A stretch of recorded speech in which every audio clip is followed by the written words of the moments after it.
क्या आपको लगता है कि आपकी कहानी खत्म हो गई है? क्या वो एफ या वो कम मार्क्स आपके चेहरे पर एक थप्पा बन गए हैं?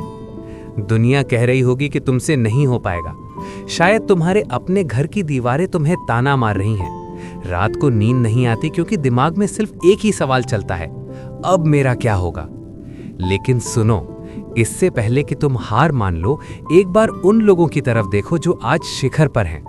क्या तुम्हें लगता है उनका रास्ता गुलाबों से भरा था?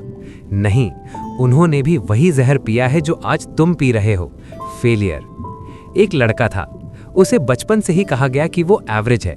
स्कूल में मार्क्स कम आए, दोस्तों ने मजाक उड़ाया।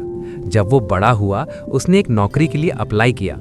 30 लोग गए थे, 29 सिलेक्ट हुए, सिर्फ वो एक लड़का रिजेक्ट हुआ। उसने पुलिस की नौकरी के लिए अप्लाई किया, 5 लोग गए, 4 सिलेक्ट हुए, वो फिर से अकेला था जो बाहर निकाला गया। उसने हार्वर्ड यूनिवर्सिटी में 10 बार अप्लाई किया और 10 के 10 बार उसे लात मारकर बाहर कर दिया गया। लोग उसे देखकर हंसते थे। वो चाहता तो घर के कोने में बैठकर रो सकता था, लेकिन उसने एक बात समझ ली थी, failure is not the opposite of success, it's a part of success. उसी लड़के ने आगे चलकर अली बाबा बनाई।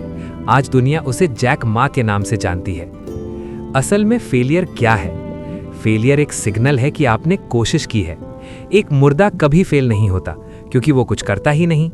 अगर तुम फेल हुए हो तो इसका मतलब है कि तुम मैदाने जंग में उतरे तो सही। याद रखो, एक कागज का टुकड़ा, रिपोर्ट कार्ड तुम्हारी औकात तय नहीं कर सकता। सक्सेस कोई डेस्टिनेशन नहीं है, ये एक मसल है। जितना ज्यादा फेलियर का बोझ उठाओगे, ये मसल उतनी ही मजबूत होगी। मार्क ज़करबर्ग ने फेसबुक से पहले 10 फेल प्रोजेक्ट्स बनाए थे। थॉमस एडिसन 1000 बार फेल हुए बल्ब बनाने में। विराट कोहली भी 0 पर आउट होता है, पर वो अगली बार बॉल को बाउंड्री के बाहर भेजता है। तो अब उठो, अपने आंसुओं को अपनी इंक यानी स्याही बनाओ और अपनी नई किस्मत लिखना शुरू करो। ये जो दर्द तुम्हारे सीने में है ना, इसे आग बना दो। अगली बार जब लोग तुम्हें देखें तो उन्हें ये फेलियर स्टूडेंट ना दिखे, बल्कि एक कमबैक किंग दिखे। दुनिया को तुम्हारे बहाने नहीं, तुम्हारा रिजल्ट चाहिए। फेल होना गुनाह नहीं है, लेकिन फेल होकर रुके रहना सबसे बड़ा पाप है। क्योंकि शेर जब 2 कदम पीछे लेता है ना, तो वो डरता नहीं है, वो एक बड़ी छलांग की तैयारी कर रहा होता है। तुम्हारी कहानी अभी खत्म नहीं हुई है, अभी तो सिर्फ इंटरवल हुआ है, पिक्चर अभी बाकी है मेरे दोस्त। ऐसे ही मोटिवेशनल वीडियोस के लिए मेडिको माइंडसेट को सब्सक्राइब करें।